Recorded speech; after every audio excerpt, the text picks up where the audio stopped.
he cared less about winning or losing. His feedback was always directed at how we showed up, how we worked, how we practiced, how we played. And that really instilled in me a really incredible belief in the process of something and an Mm. incredible acceptance of being able to lose or fail and get back on your feet and keep working. Welcome to Twin Spin, the show hosted by us, the Neo Twins. We've shared a birthday, childhood, and now a podcast together. We talk about the stuff that's hard to name but impossible to ignore: growth, identity, creativity, and change. It's part catch-up, part soul-searching, and all about becoming who we're meant to be, all with a twist of twin. And we are so excited to have the lovely Angie Gaffney with us today. For those who don't know Angie Gaffney is a film producer and entrepreneur in Chicago. She is fiercely dedicated to the art and business of independent storytelling and has extensive experience in creative development, financing, and physical production. Her projects have screened at Sundance, South by Southwest, CineQuest, Series Fest, Nashville, SCAD, and more. Recent films include Desire Lines by director Jules Roskam, Single Car Crashes by director Brittany Ward, and the upcoming film Adult Children from writer Annika Marks. Angie is recognized as one of the top Chicago film industry leaders as part of the New City Film Hall of Fame. Previously, Angie co-founded IFA Chicago, was a catalyst in forming the Chicago media standards, and served as the executive producer at the renowned satirical newspaper The Onion. Angie has held adjunct faculty positions at Second City Film School, DePaul University, and Columbia College Chicago. Angie is also a member of the Producers Guild of America and a professional certified coach with the International Coaching Federation. Angie currently lives in Oak Park, Illinois, with her husband, Ira, son, Simon, and a plethora of animals. Angie, welcome to the show. Thank you. I'm so happy to be here. Happy to What have an you. introduction. Yes. Someone must have done a really good job writing Yes. that. I wonder who it could be. Right. And Adrian, what a great job reading it. Oh, you know, thank you you. really sold Thank sold you. the story there. Yes. Yeah. I appreciate that. Thank you very much. And yes, a very, very good bio, Angie. Happy to have you with us and to talk about these two instances that you want to share with us that changed your life. The first Sure. being, you want to talk about Coach Bruno and competitive softball. So tell us a little bit more about that.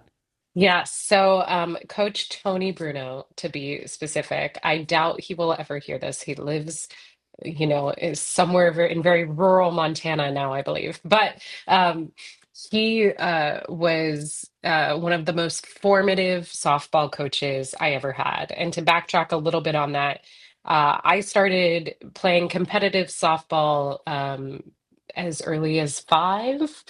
I think, give or take. And I played competitively for 12 years through varsity and high school. And that sport and that game was the foundation for a lot of my own ethos today around leadership, around teamwork, around team building, etc. Hard work, failure. We can get into the nuances of all of that. And I had a lot of softball coaches, all of whom were lovely. But the one that was the most impactful to me was Coach Bruno. And he really patiently took our team. We had the same group of girls that kind of played between summer and high school varsity and showed us a lot of love, a lot of consistency, a lot of leadership, and took us to uh, state championships, took me to to the all state level. It was really wonderful. So he remains to this day one of my biggest sources of inspiration in how to lead, and he's actually thanked in the credits of every single one of my films. So Wow. Oh that's wow, I pretty love cool. that. Oh, that's very cool. I Hmm. love that you have this person that's affected you so deeply like that. Because I know you and we have a lot of people that have helped us get to where we are today. That I feel like there's not enough room to have them all in the special Yeah, things yeah. section. If I went all day about them, but yeah, that's really cool. Especially with how I never knew softball was that big of a part of your life, and that you played for how long was it again? Oh, I don't know, 12 12 years, years. I 12 think, years. if you 12 include years. T-ball and Yeah. like the early stages. Yeah. Yeah. Yeah. I Yeah. love that. Yeah. Yeah. Yeah. Just curious, is there like, I know that, for him to be credited in all your films, I mean, he had a considerable impact on your life, but is there a particular tidbit or a particular saying that he taught you or that he said to you that just sticks with you to this day? Or is it more like just the sum of everything that he taught you when you were under him with him as coach? I think I don't think there was a saying, but I'll say that I can share with you sort of a specific instance Hmm. or a couple. But I would say overall, he cared about how we showed up on the field and how hard we worked. He cared less about winning or losing. Yes, of course, he wanted to win games, but his feedback was always directed at how we showed up, how we worked, how we practiced, how we played.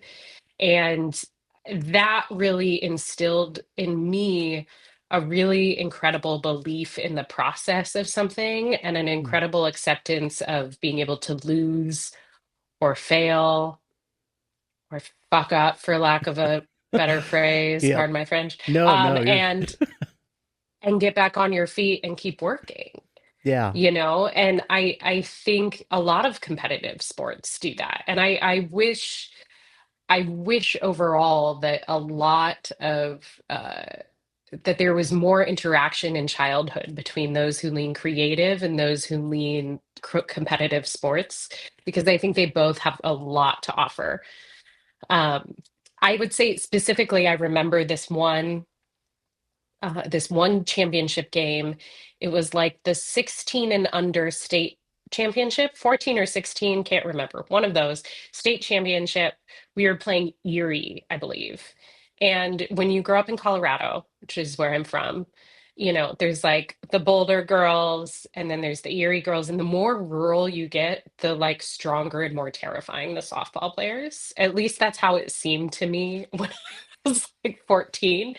And Erie had this town called Erie they were very scary. They were very good. They were very tall. They're very scary. And in those championship tournaments, you played the championship game until someone won. So it could not end in a tie, no matter how many innings. Mm. And so I think we went like 21 innings. It was over 2 days. We played this game over 2 days because Erie was excellent and we were excellent and we couldn't quite get ahead. Um, and I remember on uh I was mostly center field, so that was mostly my position, center field. And then I was also second string catcher. So I remember I think it was the second day. It was near one of the final innings. I was behind the plate. They called me in as catcher because obviously our catcher was exhausted after how many crazy amount of innings. And I'm sitting there in full catcher's gear. I'm catching for our fastest pitcher, which is was somewhat terrifying for me. And the winning run is on third base. And I look over and Coach Bruno, he's just staring at me and he's like, he goes, nothing gets by you, Ange. You got this. And it was just this like very focused moment where he poured all of his belief into me in that moment. And then it allowed me to succeed and not get any balls. And then that run did not score and we won the game. So in the Wow. end, so it Oh, was wow. it was cool. That's Yeah. very cool. Yeah, I imagine so much of what you learned from your time in competitive softball and all your experiences there really leaned a lot into the work that you do in film, because it really is such a collaborative team effort, as well as instilling your faith in a lot of people from the cast, from the crew, so Hmm. on and so forth. And so I'm curious, like, is there one or two lessons that you took from your coach believing so much in you that you kind of are instilling in the way you go about producing films and so forth? Yeah, I mean, I think the biggest one is sort of this belief that anything is possible if you work hard enough. Mm. Like if you put in the reps, if you put in the practice, if you put in the time, anything is possible.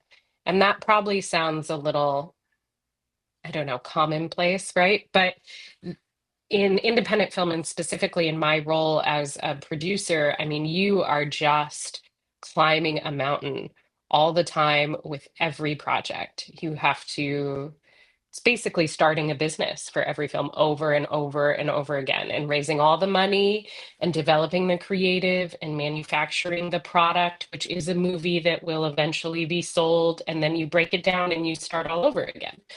Hmm. Um, and so when I personally, when I'm like constantly pushing that business boulder up the mountain, uh, the the amount of times that I have failed or slipped in that journey is many. But that belief of like, okay, you screwed up, you lost this battle, like go do some more reps, Mm. go hit the tee a few more times, try it again. I think that has been um the thing I keep leaning on. And so far I've not completely burnt out. And I attribute that mostly to this sort of hard work ethic, keep on pushing effort that Bruno instilled in me. Time will tell how many more years that lasts, but that's where we're at currently. Yeah, yeah. Like especially Andrew, I can only imagine how much of this resonates for you, you being a video producer for Hmm. your day job, and Yeah, so yeah, like, yeah. And what really speaks to me about how you talk about Coach Bruno is the ways that he allowed y'all to fail. That he Hmm. wasn't so tied to success. Because I think whether you're talking about competitive sports, whether you're talking about film or any sort of media, there is so much pressure that the next thing that you put out has got to go to all the big festivals. It's got to lead to a distribution deal. It's got to lead to all this stuff. And I feel like so much of the magic of filmmaking is that you're not tying yourself so much to the results as you are to what feels genuine, what feels mm, authentic to you. And so I love that Coach Bruno from the beginning wasn't tying your worth or the worth of your team to how many games you won. It was more so, are you giving it your all? Are you trying your best? And I think that is such a beautiful thing mm, to put out there and to instill in someone from that young. Because at least speaking for myself, my version of Coach Bruno was my fifth grade teacher, Mrs. Casey, who when we were supposed to do like short stories and short writing as part of our fifth grade curriculum, and I asked her if I could draw comics instead, and she let me. She was like, "Oh yeah, Hmm. no, actually, that'd be really cool." So everyone else would be, pulling out their laptops and writing, and I was just drawing in the corner, and I would like put up my comics, and the kids would go up and see them and everything, and like, I mean, the first 2 months I was drawing comics were absolute shit, pardon my French, but like, she allowed me to take a different path that was different than what everyone else was taking, and she actively encouraged that, even if the first few comics were just downright terrible. Like she allowed a space for me to fail and to grow. yeah. And I think that was sort of that first domino that fell that led to a lot of the creative stuff that I do now. And so it's such a wonderful thing having those mentors who are not afraid to watch you fail because they know that, like you said, Angie, you just got to keep doing those reps. And, Yeah. and you keep doing those reps long enough, and success will be more of a consistent thing that Absolutely. occurs. Yeah. Yeah. It's not like he didn't care about whether we won Hmm. or lost, right? Hmm. Like he was very passionate. He would like throw his hat down or like, do all the coachy things that Yeah. happen in those scenarios. Yeah. But it was that he cared equally, if not more, about the other stuff. One of his sayings, now that I've thought of it, was we always had to run on and off the field. like when we were taking the field, when we were playing defense, right? We always had to run to our spots, no matter if we were losing, no matter if they just scored 12 runs on us, whatever it is. It was always a put your head up, look like you care, and run on and off the field. If anybody ever walked off the field, that was like bad news bears, right? Mm, So I think that just speaks to the idea of showing up and kind of this thought of running off and on the field, regardless of the outcome or the result, etc. Right, right.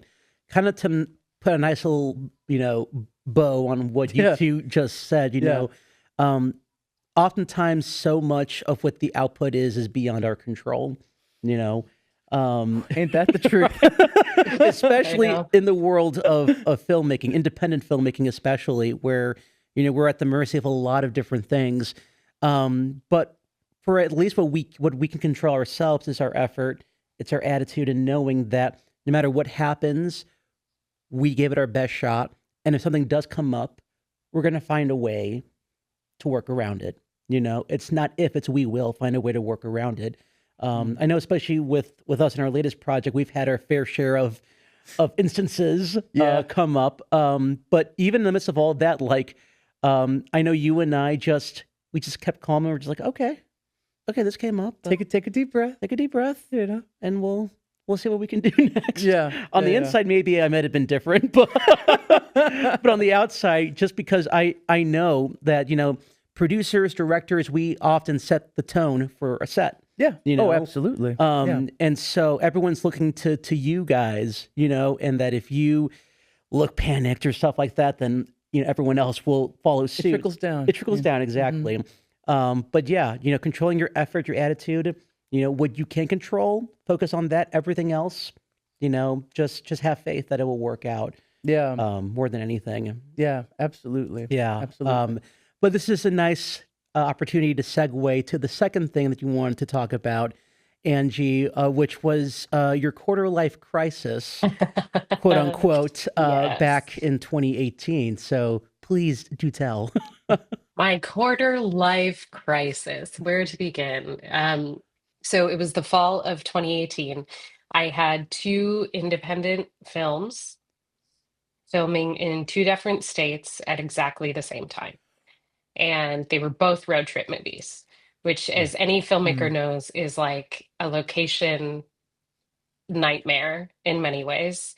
Um, and that was because that's how the money in the cast lined up.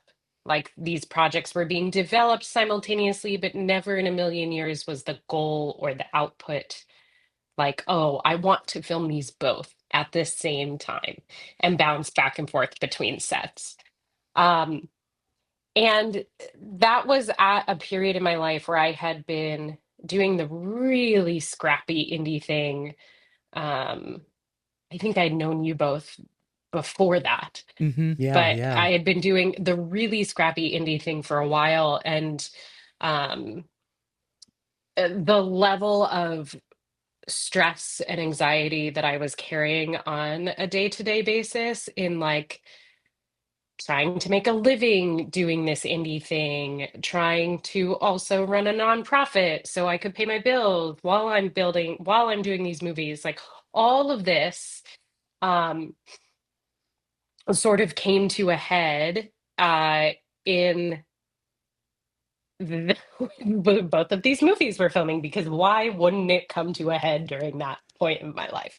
Um, And, I was, when I get really stressed or when I get really emotional, I'm someone who goes inwards, which drives a lot of my close friends and collaborators crazy, but it's almost like I get more calm and quiet rather than going outwards.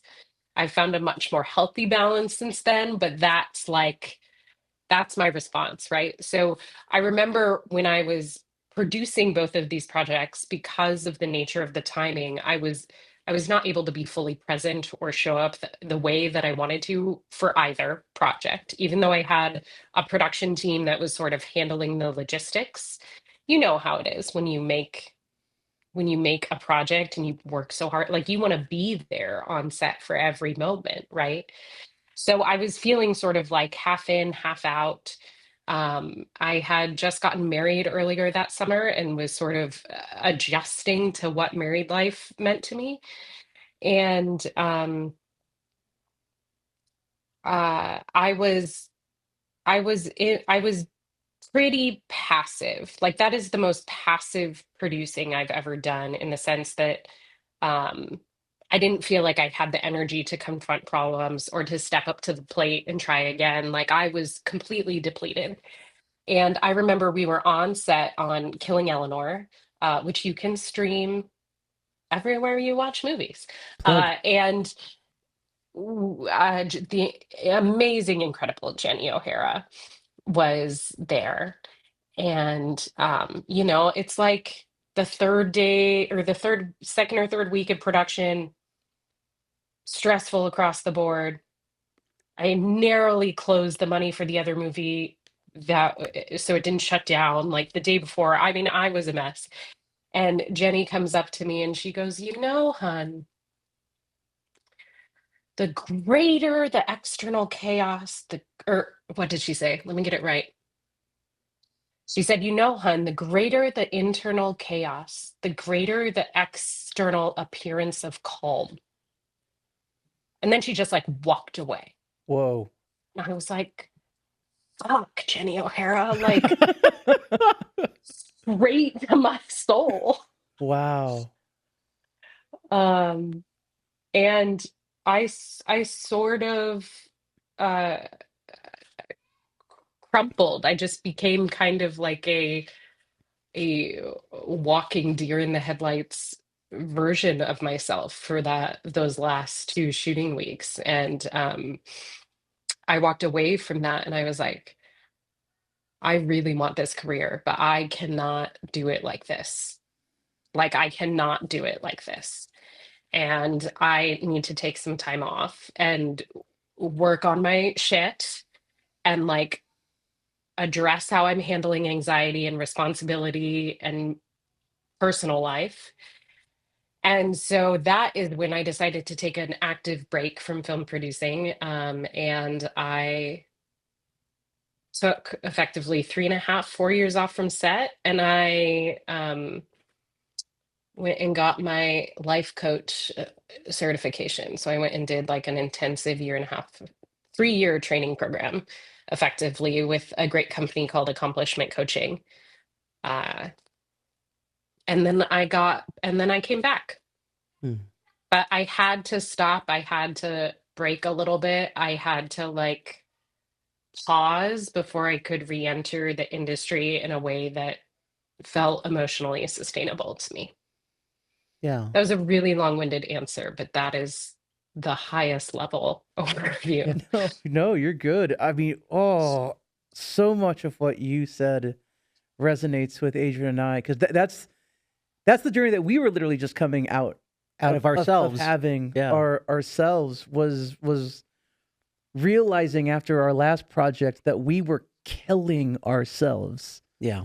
getting our projects made, and it was like, is this it? Like, is this kind of where it goes? We just keep killing ourselves to make art to the point where it feels more like a chore than genuine inspiration, Yeah. you know? Yeah. To be creatively fulfilled, but just emotionally, mentally exhausted, Mm-hmm. as if all of that's like a badge of pride, but it's like a badge of pride for who Mm-hmm. exactly? Yeah. You know, Yeah. like, Yeah. you know, Yeah. Like no one's coming over and being like, "Great job. You uh-huh, seem like you're totally fucking yourself right uh-huh. now." And then like patting you on the back. No one ever says that. You're No. erasing years from your life. You know? No, I mean, it's so true though, but because I feel like, especially nowadays, where I feel like the filmmaking process is just year over year getting more democratized, getting more accessible. I feel like there is an immense amount of pressure for all of us to value our worth based on the next thing we're making, the next project we're creating or developing or fundraising for. And so I don't know about you, but I was scared shitless when we took a break. I was so scared. I was so scared that It's we were never going to terrifying. come back. Yeah.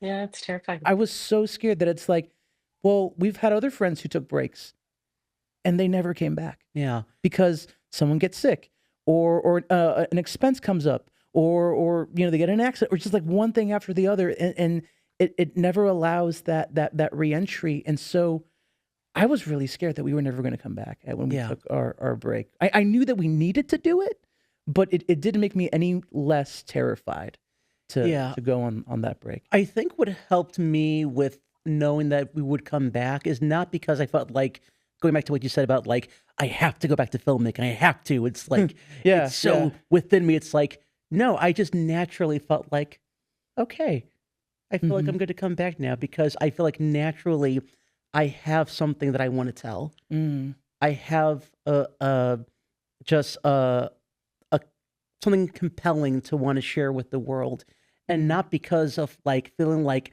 I have to. It's just I just feel like it's time, Yeah. And I think that's what gave me a sense of calm. Whereas in the past few years prior to our break, it was more out of an urge of like I have to do this, but now it's like no, I feel like You want to. I genuinely want to do this. Whereas I didn't really feel that but before. And I'm curious with you, Angie, was it a similar thing with you that brought you back to filmmaking once again? Where, you kind of had the break to kind of find that passion for filmmaking once again, or was it something else? Yeah, it was the break certainly helped. And Yeah. I did a lot of self-development and sort of leadership training during that time. I think uh, being a producer in an independent film can feel very isolating Hmm. because independent films often don't have the budgets to hire multiple producers.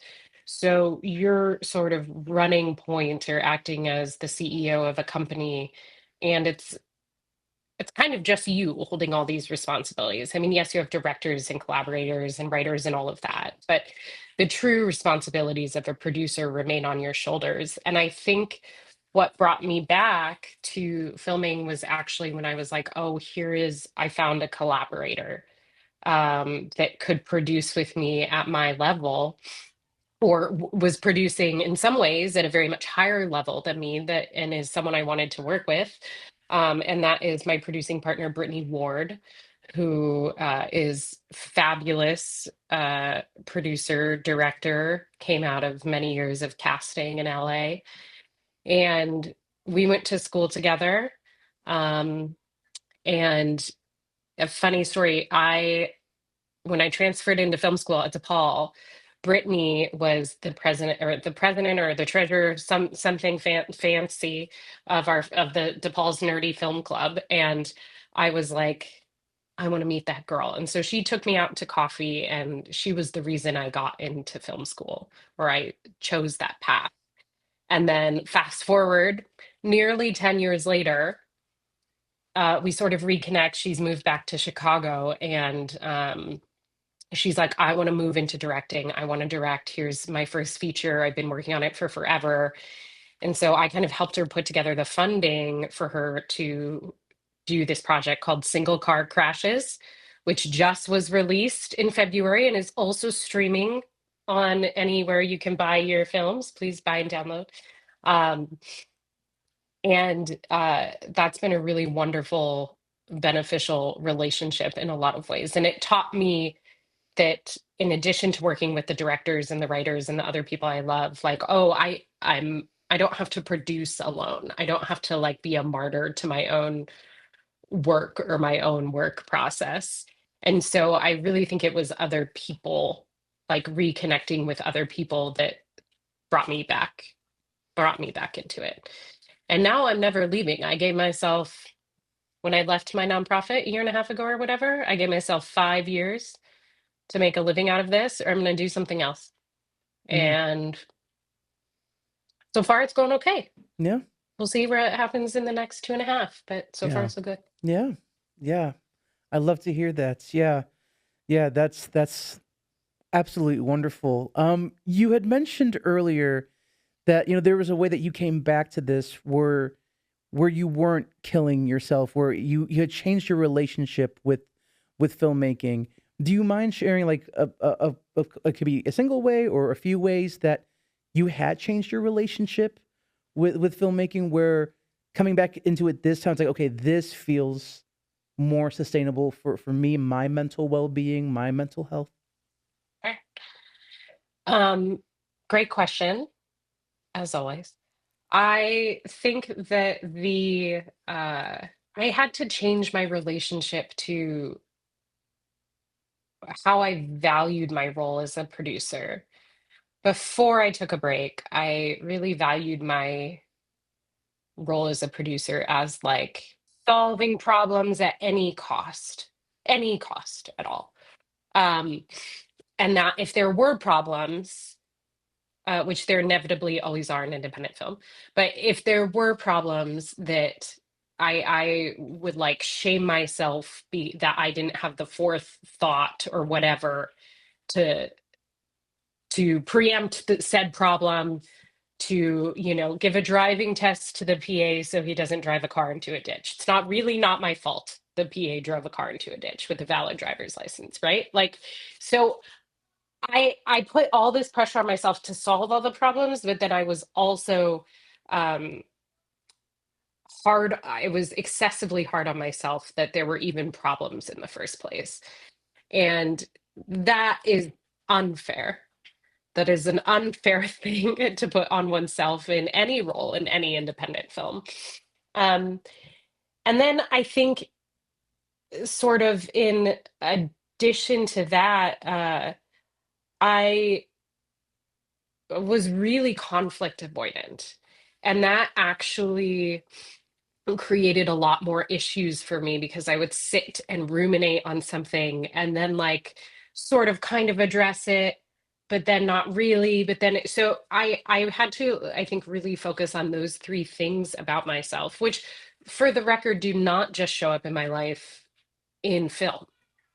They show up in relationships, in romantic relationships, in friendships, in family, in hobbies, whatever it is, right?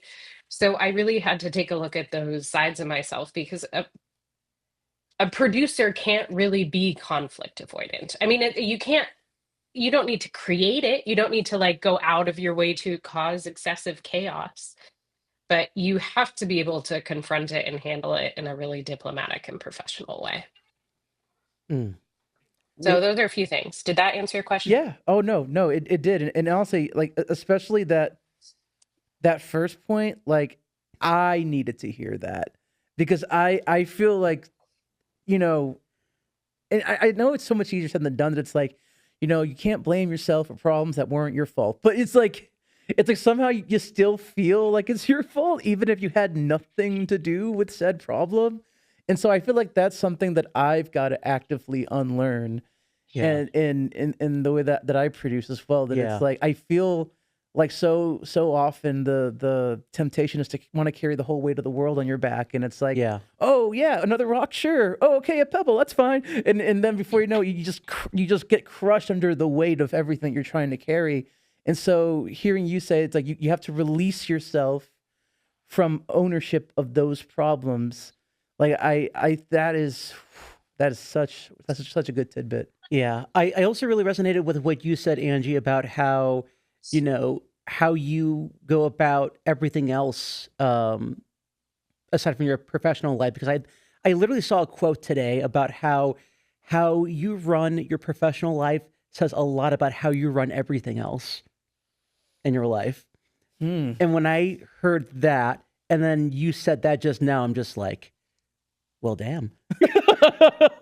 Yeah. Universe is sending me a message. Uh-huh. Yeah. Yeah. Yeah. Yeah. Yeah, and I think, to both of your points, I mean, it's a hard balance to strike, right? Because if you're a producer, you are ultimately legally and professionally in charge, right? Or if it's your Mm-hmm. baby, like there is a certain um there's a certain level of accountability that you have to take for every problem, big or small, and try to be a part of the solution of that. But I think how you internalize that and how you talk to yourself about it is like Mm. one thing. right? I also think that becoming a mom has helped me a lot because I just give more of a shit about my kid and less of a shit about everything else. So it Mm, sort of takes the pressure, the pressure off a little bit. yeah. Yeah. Yeah. Oh, that's amazing. Yeah. That's amazing. Oh my God. So many good tidbits and Yes. that whole, I And this, mean, in both these lessons, I mean, yes, gosh. Yeah. absolutely. Absolutely. And I guess with that said, before we wrap things up here, if folks want to keep up with you, where can they find you on the online world? The On internet. the online world, Yeah. you can find me more sparingly than you used to on the online world, but my you can find film news on Instagram at 521 films. That's uh spelled out, like 521 spelled out. Hmm. And I do releases, announcements, some blogs and stuff on my Medium profile. So those are, you can sign up for the newsletter there. So those are the best two ways to reach me. I do have a personal Instagram account, but it's private. And if I don't know who you are not going to be my friend. So no offense, but that's the way it is now. Um, Yeah. Yeah. and yeah, let's see. What movies can you watch? You watch Monuments, starring David O'Sullivan, Javier Munoz, and Marguerite Moreau, which is streaming. You can watch Killing Eleanor with Annika Marks, Jane Kasmerick, Betsy Brandt, Jenny O'Hara. You can watch Single Car Crashes just came out. Lindsay Morgan, Trevor Morgan, no relation. Billy Zane makes a really great Chicago cameo in there.